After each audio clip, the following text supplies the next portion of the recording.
If you had to condense your best advice to business owners on how to smash their targets, a single sentence that would make sure that they never fell behind their targets ever again, what would that sentence be? I've thought about this one a lot. Welcome to Business Growth Central with the Bottles. The father and son's team who built dozens of seven-figure businesses. And generated over £100 million in sales. And since 2010, we've run Entrepreneur Circle, the UK's largest organisation helping businesses to grow. Every week we're sharing practical tactics, Swipeable strategies. And powerful nuggets to help you to grow your business. This is Business Growth Central. with the Bottles. Hey, for the final time in January, welcome back to Business Growth Central. My name's Nigel Bottrell. I'm the founder of Entrepreneur Circle. My name is Cameron Bottrell, Managing Director here at Entrepreneur Circle. And my name is Elliott Bottrell, the Chief Marketing Officer here at Entrepreneurs Circle. And if you're a business owner and you have a question or a challenge that you'd like our help with, then by all means, send an email to podcast@entrepreneurscircle.org and maybe we'll be helping you in a future episode. Ooh, right then, let's get stuck in, shall we? Let's. I'm excited this week. Why? I know what's coming at the weekend. What? I'm so excited at the weekend. Can we tell people where we're going at the weekend? Oh my God, I forgot where we're going at the weekend. How can you forget? Gosh, you'd better reveal the secret. I'm very excited. I'm very, very excited. I am, I'm taking my three sons, so it's a boys' trip. Yeah. So this is a Fabian, come out wherever you are.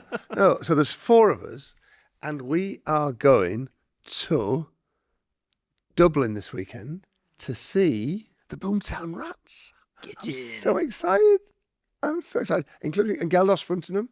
It's going to be fantastic. That you know.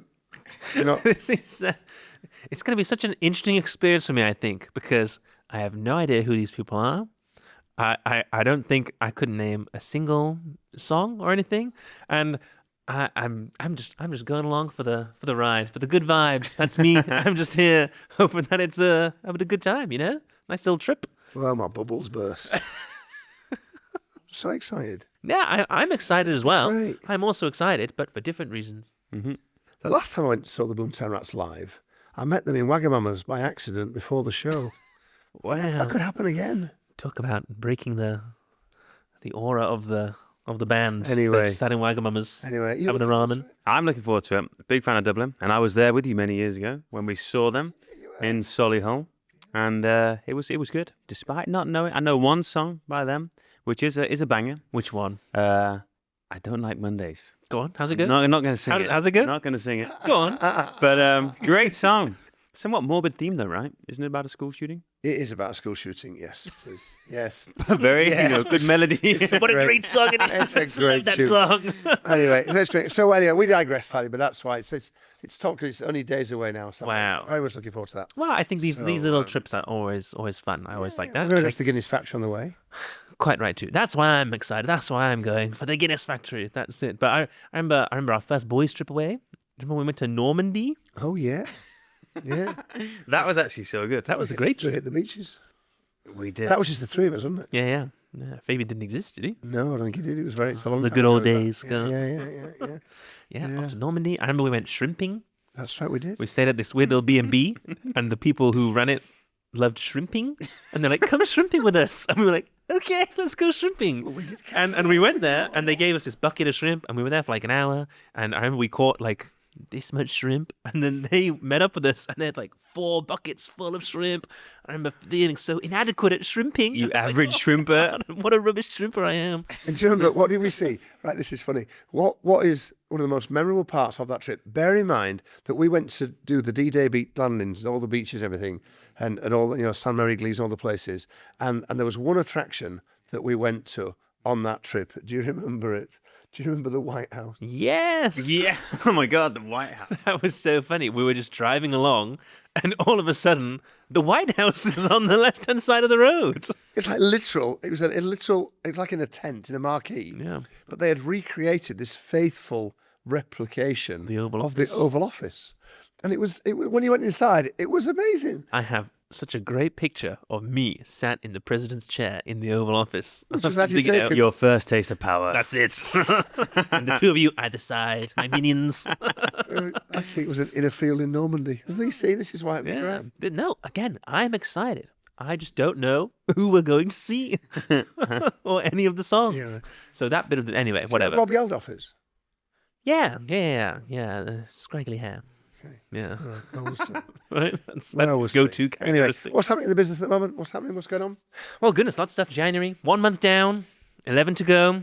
That's the spirit. Well, yeah, it's important. It's a good time to reflect. Look at your plan. Are you on plan? Are you off plan? Are you behind? Are you ahead? I mean, we are at least. I mean, here this year we're in a much better place than we were last year, because we were massively distracted in the first quarter last year. Moving on. And I mean, I know Elliott's claiming all the credit for this, with some justification, in fairness. But we are, we've come out the blocks strong, haven't we? We've hit January hard, because you are right. Last year, you guys, because I wasn't formally part of the business at this point, clearly took your eyes off the ball at the start of the year, and had to, bring me in to get us back on track. And whilst we did that pretty successfully, we did all have to deal with the fact that we didn't quite hit the big target that we wanted to hit.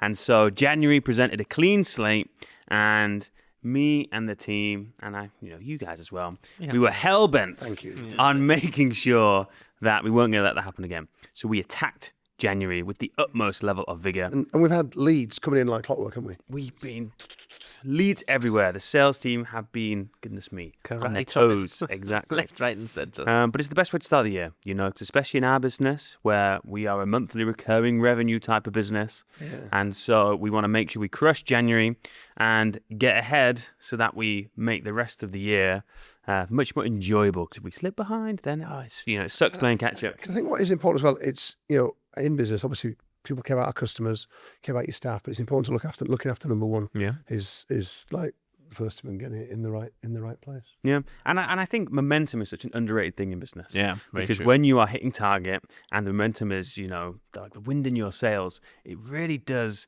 invigorate and carry people through. And I actually think one of the hardest challenges as business owners and leaders within businesses are how you continue to drive a team when you have fallen behind target. Yeah. Because it's a fine That's balance true. of, Yeah. God, how do we Yeah. people need to know and understand the implications of this, but at the same time, we don't want to demoralize them. We want to keep them fired up. Yeah. And it's actually a tricky spot. It's those moments when someone's looking at you that you find out who you really are, don't you? It's challenging. So better to avoid it all by just making sure you're way ahead of the target. Smash all your targets, problem solved. Yes. And so I guess if you had to condense your best advice to business owners on how to smash their targets, if you could give them a single sentence that would make sure that they never fell behind their targets ever again, what would that sentence be? Okay, I've thought about this one a lot. Excellent. So, Oh no, we'll never hear the sentence because a business owner needs help. oh damn. Tell you Okay. what, you read the scroll. Goodness me. A business owner has sent us in their question on a scroll. It's fallen from the sky. Is it Mary? Mary. It is Phil. Oh, it's Phil. Phil. Who's Mary? Phil? It was Mary, the fourth form. She's not there. Okay. Never mind. Okay, Phil runs a gastropub. His question for us today: I run a gastropub. Brilliant. And I want to make more profit.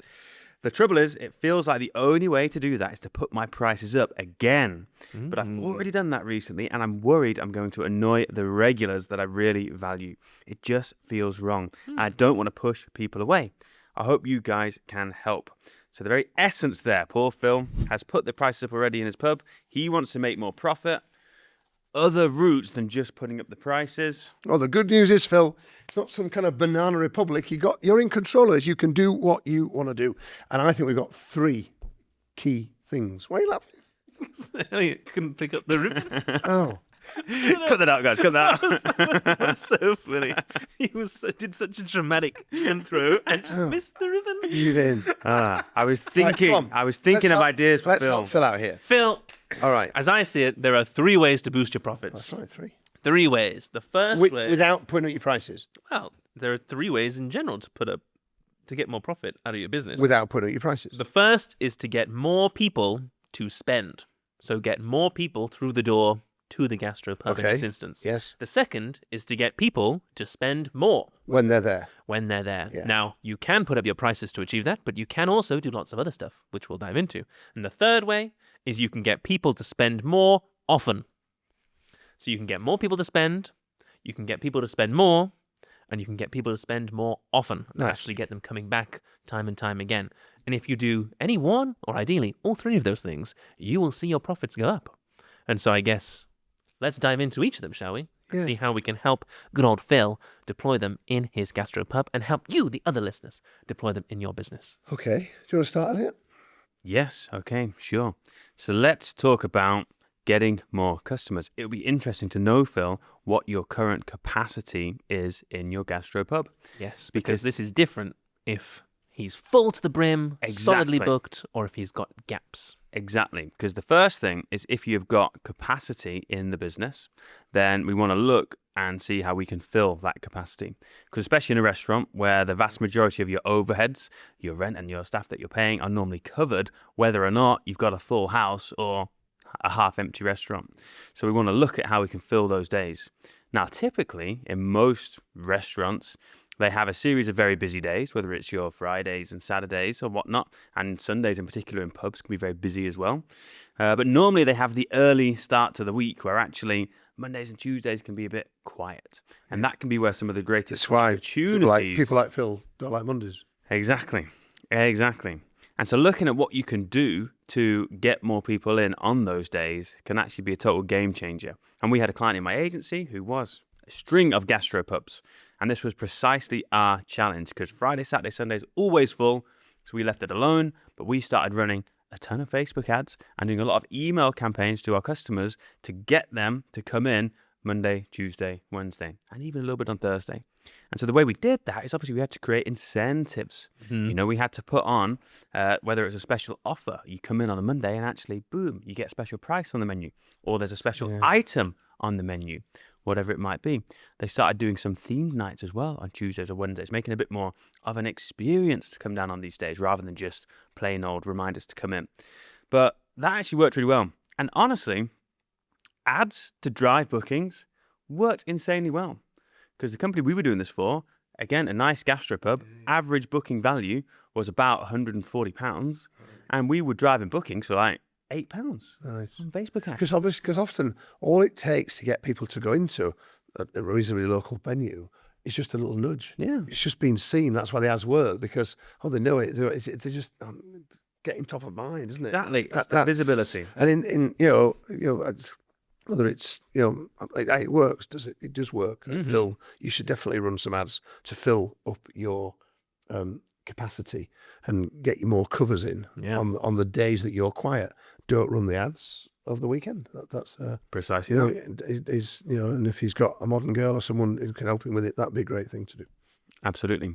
And tap into your list of customers because, again, people who've been there, very likely to want to come back. And sometimes it is just a friendly nudge that they're available and boom, customers coming through the door. Well, I guess that links to, we'll jump around a bit from 1 to 3, because actually getting people to come and spend more often, getting people to come back time and time again. Yes. I mean, this is true of every business, of course, but with a restaurant, with a gastropub, I mean, that is key. Like you said, your existing customers are going to be the easy ones to get to come back time and time again. Yeah. And there's a thing with restaurants about, how long it takes someone to become a regular in a restaurant. And, the first visit is what a lot of people focus on. But actually getting someone to visit a restaurant once is great. But it's actually getting them to visit the third time is what means that then they're going to keep coming back time and time again. If you can get 3 great first experiences, first visit, second visit, that third visit is also really good, that's it. Then they're going to keep coming back. It's almost like were part of explosive marketing when we launched it. Explosive marketing. True Goodness that. gracious. Yeah, what a throwback. You'd better give some context. This was a business that I set up. I think it was before your time, wasn't it? I think it was because I remember selling this around the time of the World Cup in 2010. And explosive marketing was a done-for-you marketing service for restaurants. And essentially what we did, we put into restaurants a system, and the purpose of the system was to do exactly what you just described in terms of getting customers to come back more often. And we did a lot of analysis, and for your average restaurant in your average town, the average customer will come 2 or 3 times a year. And what the explosive marketing system did was change 2 or 3 times a year to 4 or 5 times a year, which has the effect of doubling the value of that customer. And what we used to do, we'd invite people to become VIP members of the restaurant. They get a little card. On their phone, we just ask them when their birthday was. We'd ask them when their anniversary was. And we'd send them stuff. We'd send very clever, personalised direct mail. It all went out in the post so that they'd get the birthday card, but they get it the month beforehand. Nice. So it's your birthday next month, Cameron. And at any point in the month, you come in and see us at Nigel's Gastro Pub Bistro, you know, and I've got a glass of champagne for you and your guest on the house to wish you happy birthday. Ridiculously high show rate on birthdays. The best one was anniversaries, because we did the same thing for anniversaries. We used to send. We know that the anniversary was on the 20th of November, so we would send the anniversary card out in October, back end of October, and it would say, "Dear Cameron, no, it's your anniversary next month. You know, even though you might have forgotten, we haven't forgotten. We would invite you to come in, bring your partner in any time in November, and beautiful glass of house champagne waiting for you both on arrival." And we used to get, the take-up on the anniversary offer was fantastic. We used to do half birthdays. Of course. And the card we used to send was half a card. We'd cut it in half. And it was your half birthday. Because it was another reason to, but I know we joke about it, but actually these all worked. Yeah. They all bloody worked. They all used to get people in. And the return on them, the ROI as a marketing spend was massive, because we were spending money on the postage and the print, but it was highly targeted to people that knew the venue, they'd been in before, they liked it, and it used to get them back. And it did turn 2 or 3 visits a year into 4 or 5 visits a year, and that doubles It's your like you said, is customer value. For so many people, all they need is that little nudge, that little reminder, that little reason to go. It gets restaurateur owners, out of the rat trap and into some level of profitability. And Phil, so the first way to get your profits up is to, there's 2 already covered off here. Yeah. But get your existing customers to come back more often and utilise your data. One of the big things when we're selling explosive marketing, I know the big thing I have to talk about is that, restaurant owners, what they want the world to be like is that the success of their restaurant is determined by the quality of their food, the excellence of their service, and the wonderful ambiance that they create. The ambiance. And they almost resent the fact that other factors come into play. But yet other factors absolutely do come into play because, and we'll all be able to relate to this, you think back to any restaurants that you've been to in January or even in December for that matter, think about any restaurant that has bothered to capture any information about you whatsoever. So you've gone there, you've had a lovely time, but then at the end of the evening, you've walked out into the night and the restaurant owner is impotent in his or her ability to get you back in because they've no means to contact you. They've got no mobile numbers, they've got no email addresses, they've got no social media there's nothing they can do. And so they're leaving it all up to chance. And Phil, if you're serious about making more profit, then my friend, you need to start dedicating a chunk of your working week, 90 minutes a day maybe, to the marketing of your gastropub, because it will be your marketing in 26 that will determine how successful you are. That's why the guys came to you with their it was Nottinghamshire, wasn't it, that venue? I remember where it was. That's why they came to you, Harry and his colleagues, and it's why Phil can do this. Get focused on the marketing. Yeah. Tell them about Maz and his cookery school. There's a guy called Maz, and he has a cookery school. There's value right there. This is Maz from the deli. Yes. Yes. Well, the deli, Nigel's favourite Indian restaurant here in Solihull. Yeah. The number 1 customer, I believe, of the deli. We definitely are, yeah. Yeah, goodness gracious, you're there every week. Yeah. And Maz does a cookery school in the kitchens Which of the is deli. a little bit of a joke, really, because the kitchens of this restaurant are smaller than the round table that we are sat at right now. Very small. So he can only have like 3 people in his cookery school. But all he does is pay. He does them himself, he uses his mouse. But people pay like 60 quid, 180 quid. They come in for 2 hours. They prep all the They little cook their own food. But they love it. But they bloody love it. But it's another 180 quid, 2 afternoons a week. It's £360 off the overhead bill. Gets them into the weekend, all up and done. The big thing for Maz's business was takeaways, Phil. I don't know if you're serious about growing profits.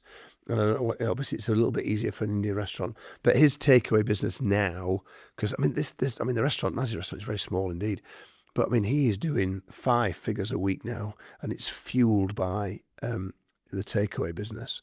And Phil, if you want to grow your profitability, that's a really smart way to do it, my friend. Wow, let's talk about it then, because I think the big way for a business like Phil's to really grow its profits is to get the people coming in to spend more money. And like Phil says, if you don't want to raise your prices, Phil, that's fine. Obviously, raising your prices is, in so many instances, the easiest way to get people to spend more money because the price goes up. Which is right. But I do think we should tackle the question as it's set. So let's not badger him to push prices up. That was the end of my sentence about rising prices. But excellent. Thank you for finessing it there so nicely. But I think that a business like Phil's, overwhelmed with possibilities and opportunities to get people to spend more, I think the business in your industry that does this the best is 6 by Nico, the restaurant chain, which is a tasting menu. And I do think that, run by this guy called Nico, who I think must have looked at the restaurant industry and thought, okay, let me write down all the annoying things about running a restaurant and let me build a business that just removes all of them. Yeah. Because what 6 by Nico is, it's every 6 weeks they do a new menu. So there's always a reason to come back because it's a new menu. The menu is a 6-course tasting menu. So everyone in the restaurant is eating the same food. So sourcing the ingredients, preparing the meals, it's all a doddle. Taking the order, you don't need to take order. The order's all taken there. There's a reason to keep them back. All this sort of stuff is great. But 6 by Nico prides itself on its affordability because it's a 6-course tasting menu. It's a nice place.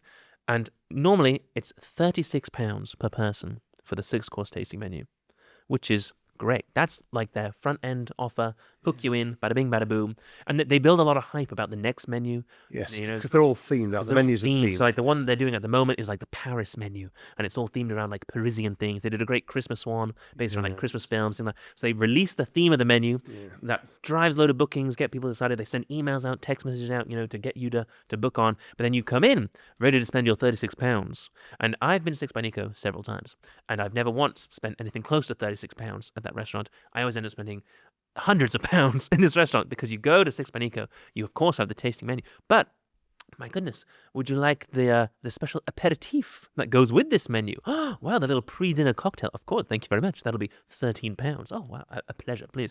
Would you like any snacks for the table? We do 2 very special chef's qualified snacks here. We have this one or this special potato chip one here that's delicious there. Oh, we'll have one of each, please. We'll have the special bread and this one here. Wow, there's £12 each. Bada bing, bada boom. That's £24 now. Oh, of course, there's a wine pairing that goes with the 6 courses. There's a cocktail pairing that also goes with the 6 courses. Would you like to add the extra, the secret 7th course, which is another £14? All this stuff starts adding up, and that's before you even get to like normal like drinks and stuff like that you normally get at a restaurant. And suddenly £36 turns into literally like £100 per person, and all of a sudden that's when you can really make the money. And I think that's a great example of, to the extreme. But so many restaurants, so many businesses, there are so many opportunities to get people to buy more things that go amiss. We talked about a while ago now the power of desserts. Yes. And how so many restaurants and so many gastropubs are just sleeping on dessert, and how actually a good dessert done properly, most people, it's such an afterthought. Oh, do you want the sticky toffee pudding, or do you want the chocolate fondue order? Like nothing that exciting. I talk about where's the place that does the big lemon meringue slice. Gosh. Oh, the Italian restaurant. Yeah. In London. Their dessert lemon meringue pie. Absolutely outrageous. It's about lemon meringue it's pie. about a foot high. It's this tall. Yeah. And it's because the meringue is just raw. But the reason they do that isn't because it tastes better when your lemon meringue pie is, 8 inches tall. It's because they know that's such like an iconic wow. That's such a wow factor. Everyone's taking pictures of it, posting it, tagging the place on it, sharing it. Right. It's a viral thing. And that's like for so many people now, that's the reason they go to that restaurant in London is to have the lemon meringue pie. But no one goes to a restaurant and just orders lemon. They have the whole meal. Of course they do. And I think that a good dessert, like every restaurant should have a showstopper dessert. That is a bit more expensive, make it a share for the table. Yeah. Do you remember when we used to go to the Rainforest Cafe and order the volcano? Oh, yes. Oh, my God. The whole meal was a build-up for the volcano. And they'd prill it down, brownies in a massive pile, ice cream everywhere, pouring over the chocolate lava. Whoa! A sparkler in the top. Whoa, this is crazy. But, that dessert was such a moneymaker for them because that's not expensive to put together for them. But they used to charge loads for it because it's like a table sharing dessert. But good desserts is a great way. It goes back to what I said earlier on because a lot of restaurateurs have forgotten Yeah. The role, it's not, of course, the food and the service and the ambiance has to be on point, but that's not what will make you super successful. And these little bits of theatre, which is what you're describing here. Do you remember the digestif trolley? Yes, that's an excellent. Honestly, if you're a restaurant, this is a money-making This is trolley. this is a restaurant in Birmingham. It's called, help me out, guys. La Bellezza. La Bellezza. And they've got this old kind of wooden trolley. It's a very nice Italian smart restaurant. It's a very Instagrammable kind of place, quite modern place. So it's not Julie Walters on the trolley, but this lovely trolley comes around with these very fine kind of brandies and cognacs and all sorts of whiskies on there, and they come, would you like anything from the digestive trolley? And it's a very lovely thing. And so, well, of course, so then he's through the 7 or 8 offerings on the digestive trolley, and of course we have to have 1 and 2 and 3 and 4, and it's another 50 quid a head on the bill that's gone there. And that's why the cheese trolleys used to work. Yeah. And Phil, so much opportunity here this is about getting people to spend more when they're already with you by making their experience, Phil, more fulfilling and memorable and theatrical. That's what's actually going on here. Yeah. It's not enough to have a diamond. You've got to make the diamond smiles. That's what you've got to get to. Yeah, these are all the little add-ons, the little upsells. At a very basic level, this is the old McDonald's, do you want fries with that? But to the nth degree, to a much more elevated level, where actually, people often want more stuff. I always think, if I'm ever at a restaurant, and the thing that annoys me most, if I'm at a restaurant and I'm out having a meal and I've finished my drink and no one comes around to renew the drinks, and I always just sit there and I think, gosh, we'd have all ordered more drinks if you came to ask for more drinks. Yes. So, Phil, number one, make sure your staff are going around and asking people if they want more drinks, because even just briefing and training your staff to go around and more regularly check in and ask if anyone wants more drinks will increase your profits, because guess what? They will order more drinks if you ask them if they want more drinks. And it's the training that goes a long way. Yeah. Because I'll share a related example, different context. When we were in Mauritius at the start of the new year, I went for a massage with my fiancée. There was a couple's massage. Massages is a theme. And we had a very lovely massage. We were sat next to each other whilst we had this Did they massage. have a defibrillator? No defibrillators in sight, unfortunately. And anyway, we go through the massage, and this hotel, it's a nice spa, and they have all their own products that they use on you throughout the massage. And at the end of the massage, the staff effectively ask you if you want to buy the products. And I witnessed firsthand how training can impact the sale. Because my fiancée, when her massage was finished, the lady came up to her and said, "Do you want to buy any of the creams?" To which she said, "No, thank you." And then she was escorted, walked out the premises. Yeah.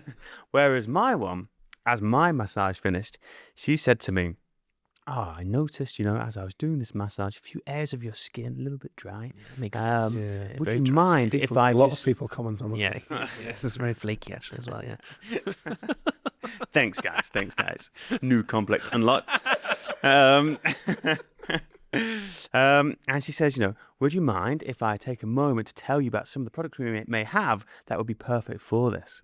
To which I said, wow, how thoughtful of you to notice me at this. And yes, of course, walk me through it. Yeah. And so she escorted me to the little lounge, pulled out her little array of products, started talking me through how each one would help me out, and so on and so forth. And it was a very well thought through, very personalized, tailored little pitch.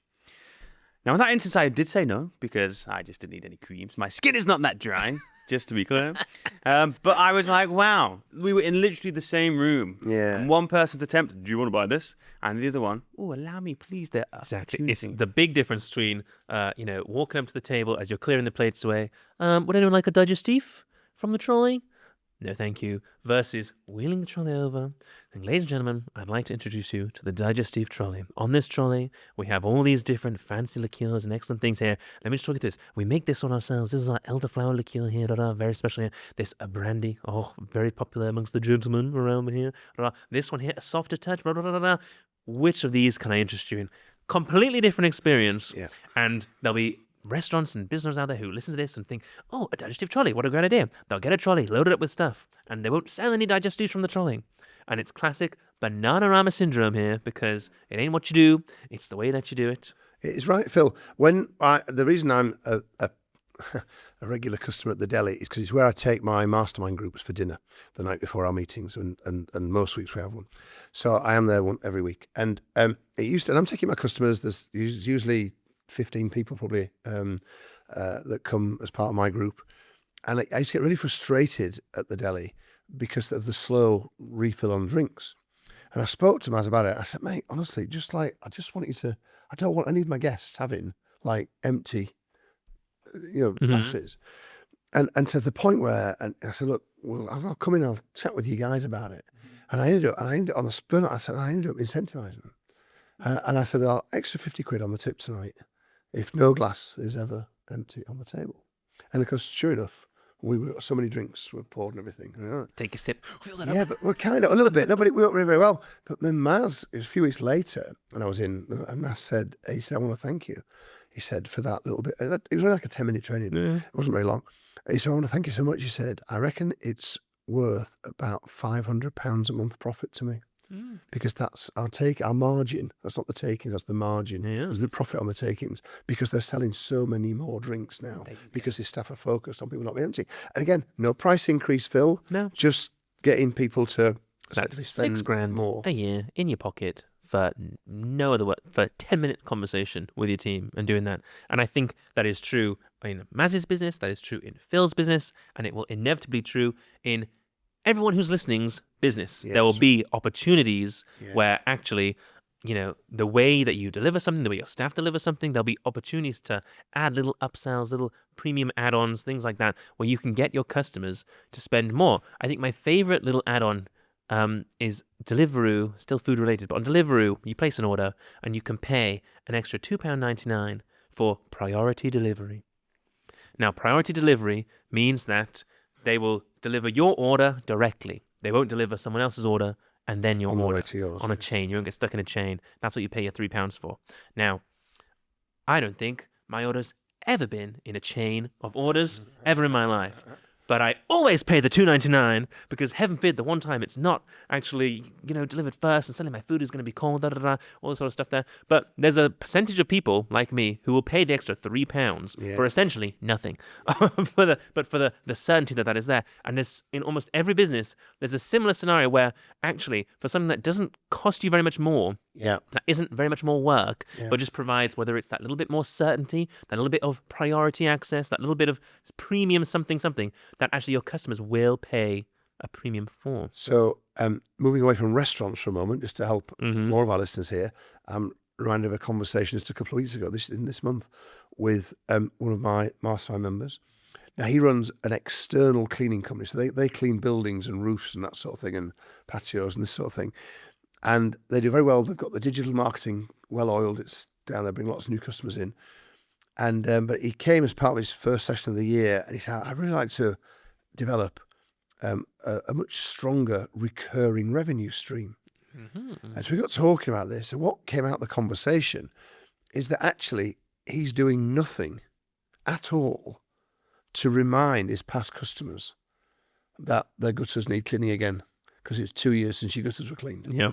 And so all that's happened is he's put in place, he's just got one of his team, they're only spending 2 afternoons a week at the moment, but he's gone back to all his orders from 2 years ago that have done gutters. And they say, it's 2 years since your gutters have been cleaned. I'm just ringing to book in again. So we stop them leaking for any problems again. And all of a sudden he started getting his order books going up. He's now starting to properly monetize his past customer list. Now, less directly relevant for Phil in his gastro pub there, but another example of getting people to come more often, as it were, for non-hospitality businesses. Yeah, absolutely. I think that, like we said, in every business, and this is kind of your homework from this episode of Business Growth Central, is actually to look at your business and where are the opportunities to have an add-on, to have a premium version of what's going on here, where actually people can pay sometimes just a little bit more, like the little Deliveroo, just £2.99, but every £2.99 adds up. I can't even imagine how much money they're making off that, across all of Deliveroo. True, millions, I bet, millions of pounds just from that little premium bit there. We come back at a base level. You look at like the Universal Express Pass, that's kind of like a real original kind of tale of the premium offer, isn't it? It's the daddy of upsells, isn't it? And Absolutely. premium products is that. It absolutely is. Yeah, you just gone. Well, Universal Studios, the theme park, obviously, everyone who goes to theme parks will know you've got a queue for the rides. Except at Universal Studios, you go to that theme park, you can pay, normally it's like $100 a day for an express pass. Sometimes it's more. Nowadays, it's probably a lot more. I don't know. But it's $100, say, for an express pass, which means you get to go in a separate line, which is much shorter because it's only for people who have bought the express pass. And they limit the number of people who can buy an express pass because otherwise the queue would just move to the other queue and it wouldn't be a great experience and people wouldn't keep buying it. So even if they only sold 1,000 express passes a day, that's $100,000 a day in extra revenue that's coming in. And all they have to do is let them use this other line, this shorter line. There's like no extra work, no extra costs, apart from like a little bit of signage there. And do that 365 days a year. That's a lot of dollars. Yeah, very clever. And I think it leads us to one of the most, I believe, underrated activities you can do periodically as a business owner, which is to actually mystery shop yourself. Ooh. Because a lot of us, when we have our business up and running and we have team members who are handling the fulfillment, it can actually be, you can go quite long periods of time without ever actually checking in on how it's doing. And if you're ever in need of fresh perspective, then I challenge you to go and put yourself in the shoes of a customer and try and buy from you.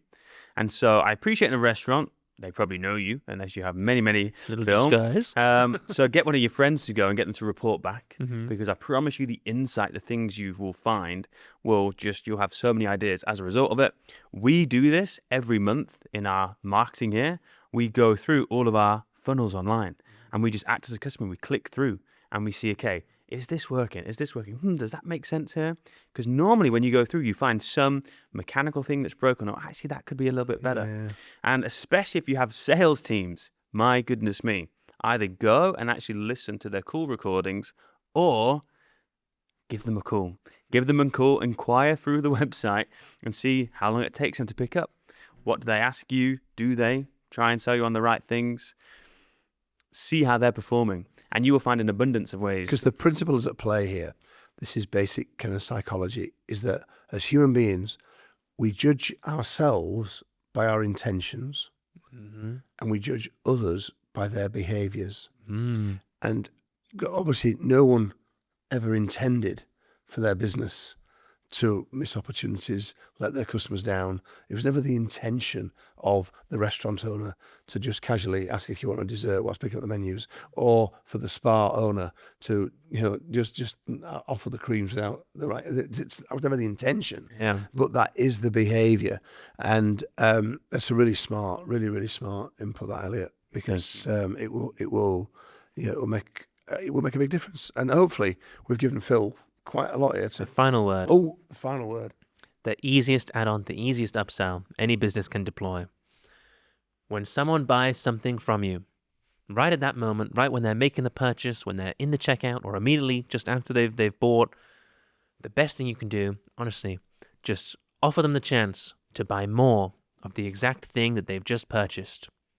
You'd be amazed how many people say yes and actually buy more of the thing that they have just bought. This works so well, any kind of e-commerce business, even if you're selling, obviously if you're selling things, consumables, if you're selling creams, when someone buys a cream, just, on the thank you page, hey, by the way, if you want more of this cream, buy it now, we'll put it in the same order. Obviously no extra shipping, stuff like that. Put a little offer on it if you want to, but people will just say yes. Oh, go on. Yeah, actually, now that I think about it, I will have an extra cream. And it's just free money that's just sat there ready to go. Even things like, if you're selling T-shirts, things like that. Oh, hey, well, that T-shirt's in the order. Do you want another one? Exact same Yeah, go on. Some people will say yes. And it's the easiest little add-on, easiest little upsell. And that works on almost every business. And you'd be amazed at the point when a customer buys from you, offering them the chance, no matter how crazy it might sound in your business, you're talking about like a blinds and shutter business. They've just placed an order for some shutters. Yeah. At that point there, crazy question. Do you want more shutters? Is there anywhere else you'd want shutters? Actually, yes, this room over here. Or, yeah, my office actually could do with some shutters as well. It will happen. And actually, it's the easiest thing to do. And it comes back to this kind of theme of today is about, it's not what you do, but how you do it. And actually training your team, training yourself to pick up all these different little opportunities and do them properly is going to have such a humongous impact in the profits of Phil's business and in your business as well. So it ain't what you do, it's the way that you do it. We started with the Boomtown Rats and we finished with Bananarama. Ladies and gentlemen, 80s heaven on Business Growth Central. And Phil, if you want us to come mystery shop your gastro pub, Oh yeah, ping us let in, us mate, know. We'll be happy to do that. for free. There we go. Ladies and gentlemen, We'll see you next week. thanks so much. Bye-bye. Bye-bye. How many Boomtown Rats songs did I get in that podcast? I think I got 12 in. 12. Honestly, you got to use it. Mary of the Fourth Form, the first one, Like Clockwork. Someone's Looking at You. I got Diamond Smiles in. I got Modern Girl in. I got Banana Republic. And I've got a list. And I'm trying to engage in the conversation. And I thought, oh, stay cool, guys. Don't mention it then. Don't mention it all.